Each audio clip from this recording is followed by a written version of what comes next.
សួស្តីបងប្អូនអ្នកស្នេហាវិស័យកីឡាកាច់ដៃនៅកម្ពុជាទាំងអស់ឥឡូវ M is where 25ប្រពថ្ងៃទី1ខែកក្កដាឆ្នាំ2026រវាងម្ចាស់ជើងឯកដៃឆ្វេង Vitaly ប៉ះជាមួយនឹង Alizad rank 2ទៅជើងឯកលេខ1ប៉ះនឹងជើងឯកលេខ2ហើយការប្រកួតនេះគឺការប្រកួតដៃឆ្វេង Arm Super Heavyweight World Title ហើយ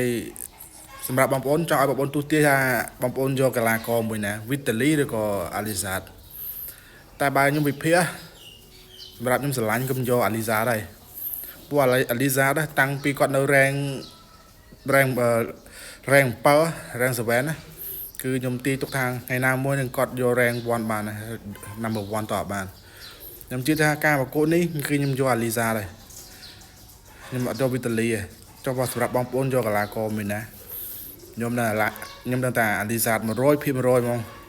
ល្អដៃឆ្វេងគាត់